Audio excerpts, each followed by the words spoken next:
And now let's take you to our reporters from 5 cities to bring us ground reports. We are taking you to Kyiv, Moscow, Washington, London and Paris, since most of the action around the war has been seen in these capitals. First, let's go to Ukraine. William Denslow is holding fort for us in Kyiv. William, you're in the thick of the war. What is the mood in Kyiv today? In recent days, Russia has targeted the city with missiles. And we've seen what Ukraine and Kyiv have gone through in the past 1 year. Are the people of Ukraine still as determined as before to keep fighting the Russian military? In an incredibly poignant day here in Ukraine, we've heard from the country's President Volodymyr Zelensky. He says that on the 24th of February a year ago, Ukraine essentially had a choice. He said that Ukrainians chose to wave not the white flag of surrender, but instead to wave the yellow and blue flag of Ukraine. He said that the past year, Ukraine has seen pain, sorrow, faith, as well as unity. He added that 2023 will be the year of Ukraine's victory. President Zelensky has also addressed Ukrainian troops here in the country's capital, Kyiv. He says that it is you, the troops, that decide the fate of Ukraine. And he says that they decide whether the country will continue to exist, as he thanks the forces for their continued efforts fighting against Russian forces. Now, of course, on this anniversary, there have been widespread expectations that we could see an escalation in Russian missile strikes as precaution schools here in Kyiv have been urged to switch their schooling from in-person to remote learning. People are being encouraged as well, if you're not an essential worker, to work from home as possible. Now, we've heard from a spokesperson for the Air Force. He says that the country is expecting the possibility of Russia to spend special deliveries in the form of airstrikes, but he says that because Ukraine was expecting it, he says that Russia might choose to increase missile attacks on a different day. Right. Poignant, yet determined to fight. That's how Kyiv is today. Let's look at what's happening in Moscow. What is the mood in Moscow? Stuart Smith is joining us from there.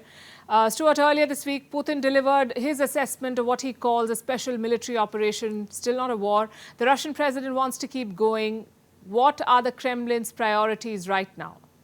Well, if the Russian President Vladimir Putin had wanted to signal a change in objectives or a change of strategy, he would have mentioned it during his 2-hour-long speech on Tuesday to Russia's Federal Assembly. But there, he quite simply stated more of the same, that Moscow was committed to removing what he described as a neo-Nazi government in Kyiv, that it was committed to, quote, liberating the people of the Donbass region, and that Russia was facing an existential threat due to US and NATO weapons deliveries to Ukraine. And so that means Russia has to keep fighting, the president says. As to fighting for how long or how far, he didn't say, although there was some detail provided by Dmitry Medvedev, a former president of Russia, and also currently the deputy chairman of the National Security Council. He said Russia's willing to go all the way to Poland if that's what's required to ensure its security. Now, that would mean, in practice, taking over all of Ukraine, and so far, Russian forces have not managed to fully control even one of the annexed territories of Ukraine after a year. I think what you started with, the more of the same, is what sums up the story of this war. Kyiv's biggest ally in this war has been the United States. Nick Harper is standing by in Washington, D.C. Nick, Joe Biden made a statement with his visit to Kyiv earlier this week. He also promised more support, but no fighter jets to Ukraine. How far is America willing to go and prepared to go in its quest to defeat Russia in this war? Well, throughout, President Biden has had to walk a fine line, wanting to show his continued support to Ukraine and to NATO members in Europe, but also being careful not to escalate the situation and further anger Russia. That's been really the big concern from Washington during this last 12 months. They've wanted to supply weapons, and we've seen them supply increasingly more powerful weapons. But at the same time, the Biden administration has been very nervous about giving very powerful weaponry. There was a considerable delay in agreeing to sending tanks, and they're still drawing the line to sending fighter jets to Ukraine. Right, so they want to keep supporting Ukraine but not cross certain red lines with Russia. Let's go straight to London, where Ollie Barrett is joining us from. Ollie, Zelensky paid a high-profile visit to London recently. What is Westminster's latest assessment of this war? The UK assumption is that the war is really not going anywhere near according to Vladimir Putin's plan. We've been hearing from the UK Defence Secretary Ben Wallace in comments made and interviews given to mark the first anniversary of the invasion.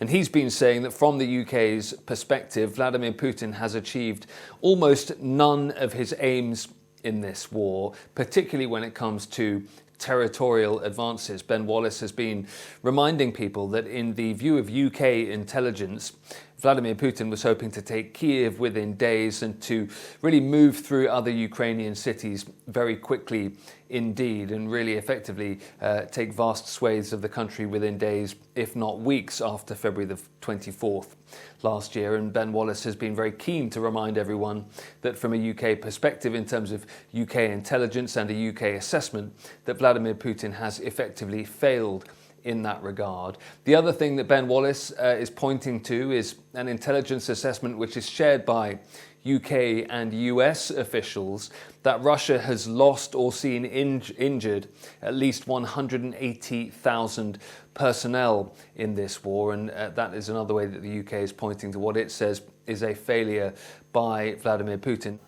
And finally, Ross Cullen is joining us from Paris. Ross, French President Emmanuel Macron wants to keep a door open for negotiations. He wants to reach out to Moscow.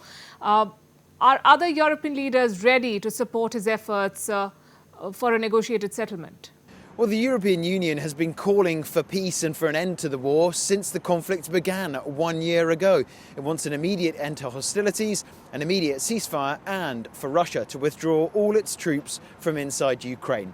Now, the French President Emmanuel Macron saying this month that the only peace plan he's interested in is the one that's been proposed by Ukrainian President Volodymyr Zelensky. France saying that not only does it want to just support that plan, but also promote that plan on the wider world stage. Now, the European Union says that Ukraine's full sovereignty must be respected, and it wants Russia to cede control of the 4 areas of eastern Ukraine that Moscow claims as its own, but a move which has been condemned by the United Nations. The European Union is aware, however, of the complexities on the ground during a war, especially as Russia steps up its offensive to try to control more areas in the east of Ukraine. So the overwhelming sentiment seems to be that the war is not going away anytime soon, and we can expect more of the same. William, Stuart, Ollie, Nick and Ross, thank you very much for bringing us updates from 5 different cities across the world. And we'll have more from all these cities later tonight. Do not miss our special broadcast on 1 year of the Ukraine war, where we bring you ground reports from 5 different centres: Kyiv, Moscow, London, Washington and Paris. Watch it only on Firstpost.